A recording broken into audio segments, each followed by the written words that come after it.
Welcome to part 7 of Star Wars Jedi Fallen Order. We finally got the Force push, and understandably we're going to have to do a puzzle. And that revolves around balls. Don't worry, this is better than Sonic 06, trust me. The puzzle is more convoluted, but it controls a hell of a lot better than it did in Sonic 06, because Sonic 06 is a fucking train wreck. I'm not playing that game for the channel, so don't ask. Anyway, I'm just getting more Force abilities right here, like the improved dash, which I'm probably not even going to use. I keep forgetting that that move exists. But you also got the burst slow, which slows down an entire group of Stormtroopers and anybody in the vicinity. You just hold down the R1 button. And that can prove very useful for when you're getting swarmed by a dozen enemies. And then you have the agile deflection. You definitely want to get this move if you want a close distance on a ranged enemy. This will keep you from getting staggered by blaster fire. I repeat, blaster fire. This doesn't work for melee attacks too.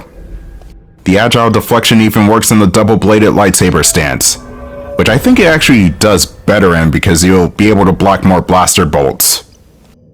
The Force Repulse, which you need 3 skill points in order to get, is an area of effect ground stomp that will stagger most opponents. And this is a move you want to pull out for any situation because it does not use force energy, and it even knocks over big opponents too. But seeing as that move is overpowered, yeah, I can understand why it has more skill points to work towards. The Repulse is gonna have to wait, unfortunately. You were the chosen one! You said you were gonna push the Imperials, not be expensive! Anyway, having the basic Force push makes these Temple Guards easier to take on now. You just gotta time your push attack with whenever the Great Ball of Fire likes to glow up, and he's stunned. You think you're the only one that can hit me out of combos, bitch? Well, I can do you one better. Oh god, I'm sorry. I still hate these temple droids because their area of effect is massive. I do like the finishes for these things though. My arm. Ow. You know, instead of the famous meme of my leg from SpongeBob, it should be my arm from Star Wars.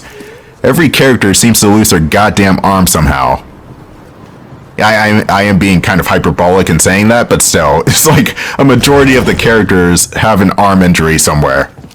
And that includes Obi-Wan, who got stabbed in the arm in Episode 2 by Dooku, and Rey, who got sliced in the arm by a Praetorian guard in 8, and Leia got shot in the arm in Episode 6. Everybody's getting arm injuries. It doesn't even have to be a full-on hand slicing. It's just direct contact with the arm somewhere. Anyway, the first step to solving this puzzle is to get this ball out of its cage.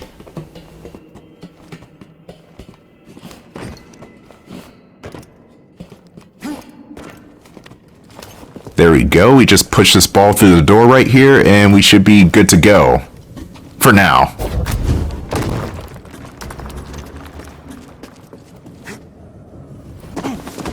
Next up, we gotta get the ball to the second level. There's gonna be another switch upstairs.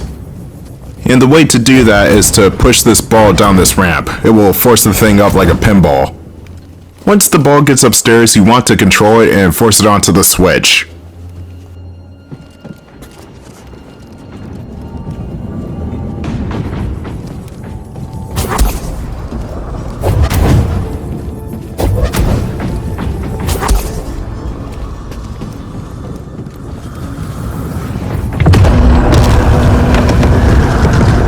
Excelsior!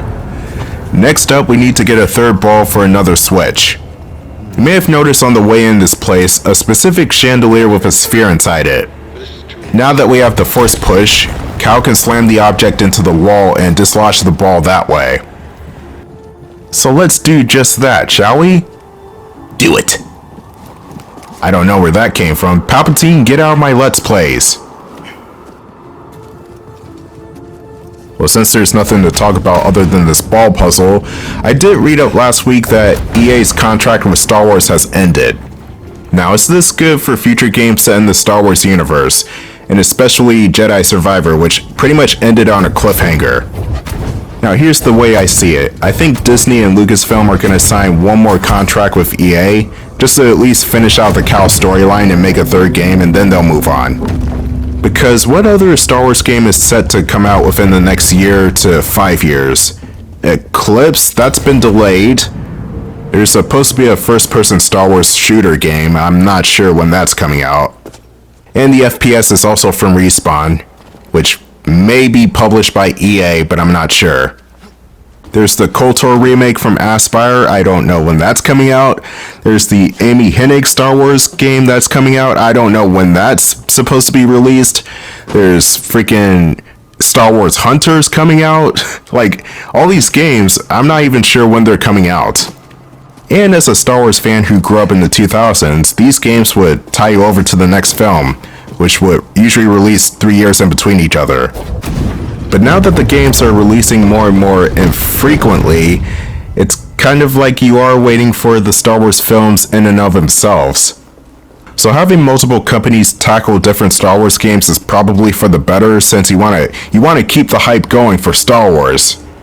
So yeah, give me Ubisoft, give me Aspyr, give me freaking... hell, Naughty Dog.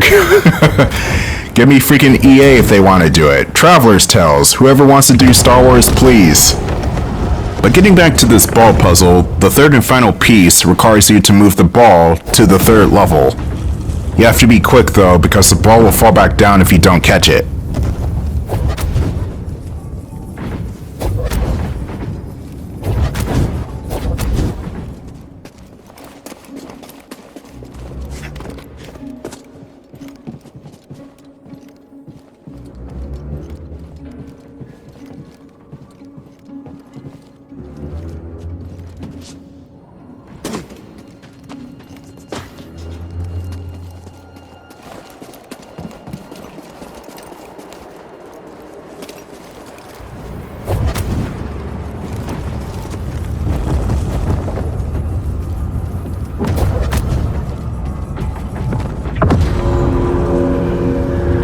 That is either a really strong wind gust or the ball is light as hell.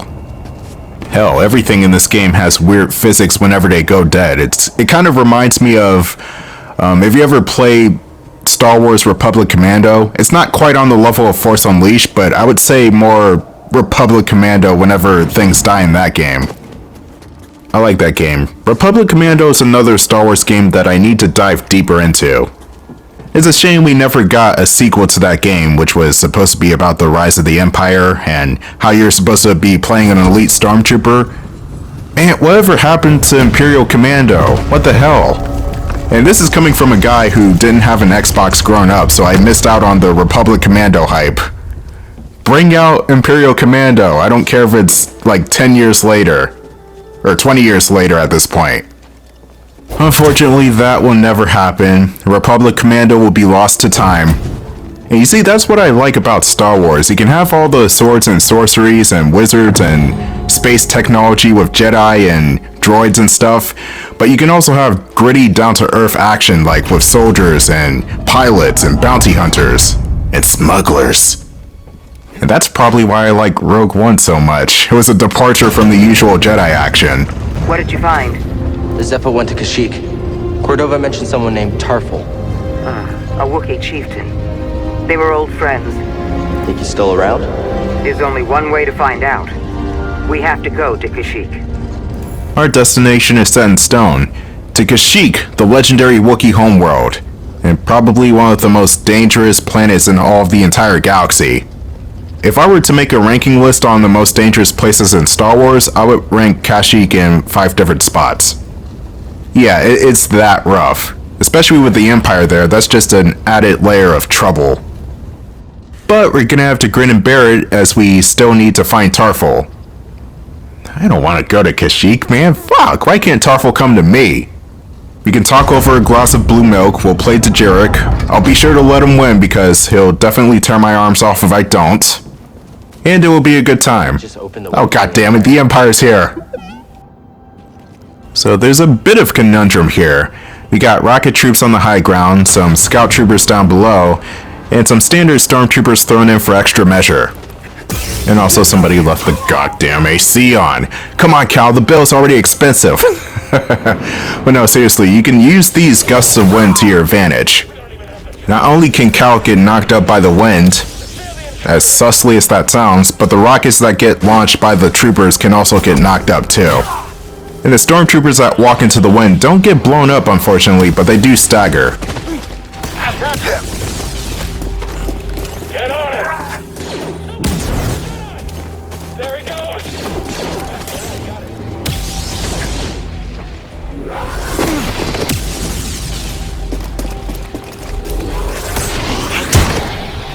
And that rocket was later found by a raccoon and his group of miscreants. Anyway, I'm doing a little bit of crowd control, and this guy walks into his own grenade. He walked into his own grenade like a dumbass. I gotta love Stormtroopers. Who would reasonably win in a fight, the Imperial Stormtrooper or the First Order Stormtrooper? Because those guys were mad dumb too. And we all know that the original clone troopers were just awesome, so I'm not even gonna count those guys. Oh, well, that didn't work quite as well as I thought it would. I was trying to get the guy to shoot himself with a rocket launcher. Don't try to escape me! I'm gonna stop you!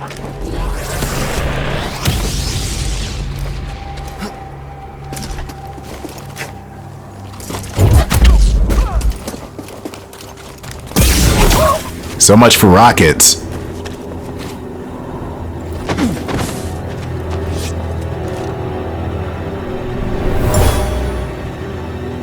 Getting a strange feeling from this one. Ancient Zeffo gathered here. I wonder why. I am curious about what the Zeffo are. We don't see a Zeffo person in this game, and the humans that live on this planet are an immigrated species. So the humans themselves are technically not Zeffo. But then again, what human is really a part of that planet's ecosystem unless they're from Alderaan or Coruscant? I mean, where did humans even originate from in the series? It can't be Earth, that's for sure. But anyway, we got a new enemy type. Imperial probe droids, dead ahead. They're attacking the homesteads. That was a Rogue Squadron reference that came completely out of nowhere. But the probe droids will shoot at you from afar and floating in the air, but once they take enough damage, they will self-destruct. That's true to the actual movie canon of how Han Solo took down that one probe droid in Empire Strikes Back. The probe droids are more of an annoyance than they are an actual threat. And here I just go in circles. So, well, first let me take out this rocket launcher guy. I don't want him to shoot me in the back. And then I'll regain my bearings.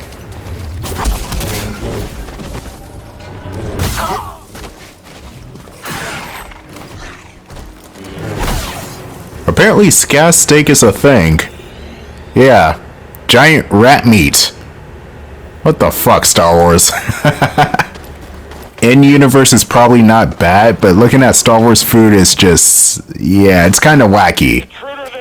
I will admit that muffin-looking thing from The Force Awakens that Rey eats in the beginning of a movie, that looks pretty appetizing for the most part. I even like the fact that it pretty much microwaves itself when you pour water on it. That's some futuristic shit right there. There's blue milk, the series staple, which I'm kind of intrigued to try. I'm not really begging to try it or anything. It's just whole milk with blue dye in it. I don't know. I'm not really in a hurry to try that. It's a giant Zeffo statue. Kinda thought there would be Zeffo stuff inside. There's an upgrade in here for BD1 that can help you with hacking through locked doors. You will need this item if you want to progress with the entire game.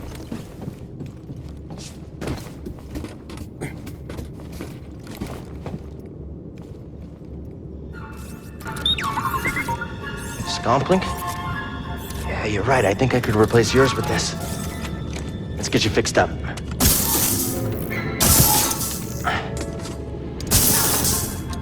How's that?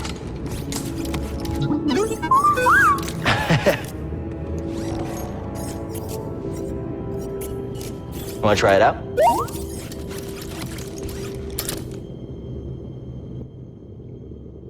Scomplink.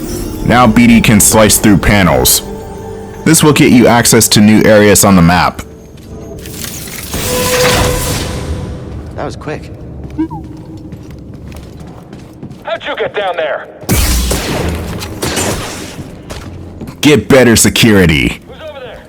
Let's see here. There's going to be a treasure chest at the top of the tower, but you need to do a couple of quick platforming sections in order to get up there. They're not that bad, and falling down is not a huge penalty.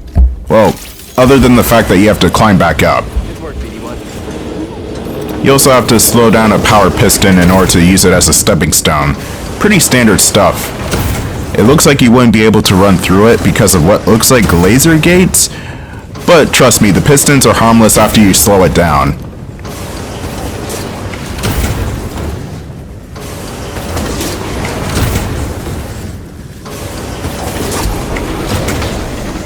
Yeah, you see, those lasers still look like they would cut Cal in half in some way. All right, then. Ah, we got a new color for the Mantis. Occultation. Whatever that is. I don't customize the ship enough. Anyway, here's a scout commander who is probably a door technician named Rick. Oh boy, he's the hardest boss in the game. You don't fuck with Rick. He's the ultimate badass. But now that we have the scout link for BD, we can either go back to the Mantis or explore as much of Zeffo as we can. I choose to explore a bit more just so I can get some more skill points, because Kashyyyk coming up is, like I said before, a very dangerous planet. Kashyyyk is a pretty high difficulty spike if you didn't get the double-bladed saber.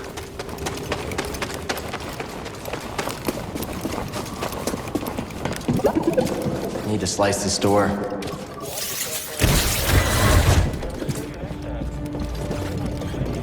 Gotta unlock this.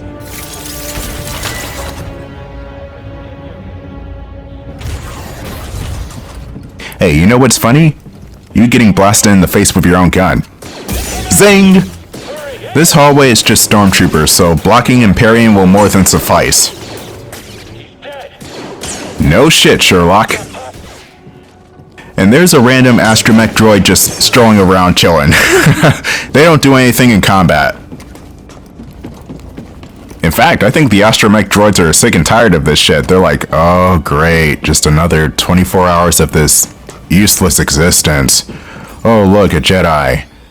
Oh cool, you're just slashing a whole bunch of Stormtroopers. Yay. Ah! Ow. I don't even get workers' compensation for this shit. But yeah, the Imperial astromech droid even gets its own entry in the journal. A variety of astromech droids, also known... Yeah, we'll never know the full story of that. Yourself with a missing artifact. I'll deal with it personally. Officer Crane, eh? I feel like I've heard that name before, I just don't know where. It's definitely worth a look up. Okay, I can't use that elevator, so the only way out of here is outside.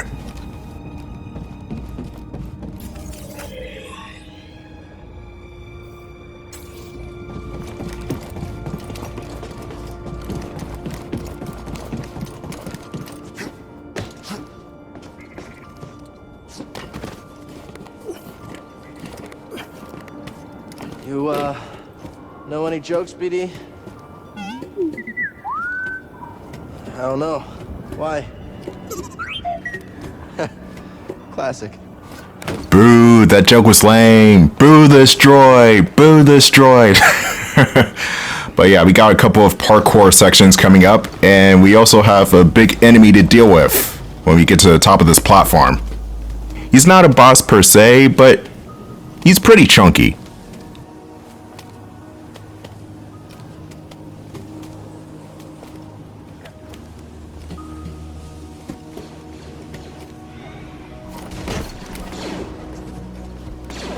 There he is, already demolishing Stormtroopers with ease. The Joltaz is a pretty nasty heavy hitter, and he can shred a health bar if you're not paying attention. And he doesn't have a stamina bar, but that doesn't really matter since his attacks are well telegraphed.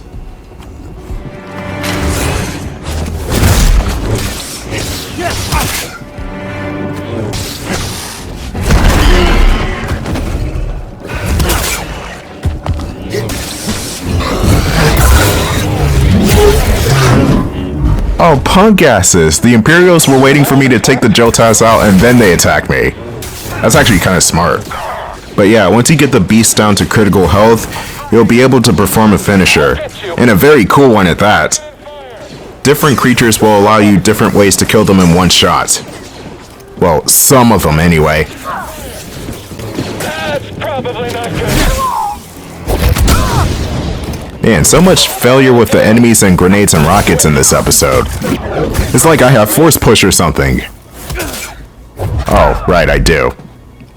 Well, this guy's gonna suffer.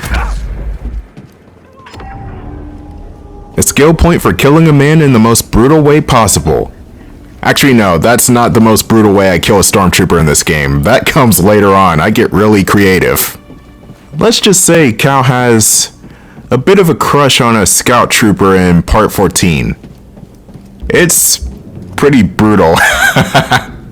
But yeah, there should be one more enemy type, or new enemy type in this facility somewhere.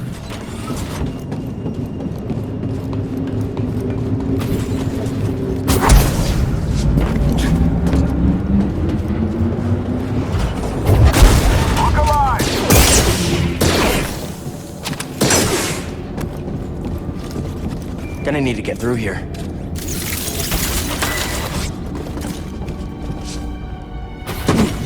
I see you, Jedi. Here's the first of many Purge Trooper classes. The commander here specializes in long-distance combat. And he's a squirrely bastard. You want to close the gap between you and him because he will charge up his cannon.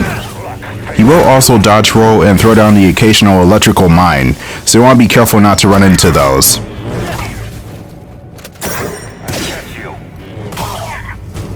Seer, I just took down a trooper wearing black and red armor. The same type from Braca. A purge trooper. Their only purpose is to hunt Jedi. Are the Inquisitors coming? It's possible, but we're far from Braca. They might think purge troopers are enough. Or they could be stalling you on purpose. Stay wary. Dodging that charge shot from the Purge Trooper is surprisingly generous. Because at point-blank range like that, I should have been probably shot in the face, but no, it just moved over to the left. I'm fine. So before I end the episode, I am going to put one more skill point into something, and that will be the mass push. Instead of force pushing one enemy, you can force push multiple enemies at the same time. It's definitely an upgrade. And it can also affect larger opponents too. You have to hold down the R2 button for the full effect of the move. Anyway, I'll see you guys in part 8, where we explore more of Zeffo.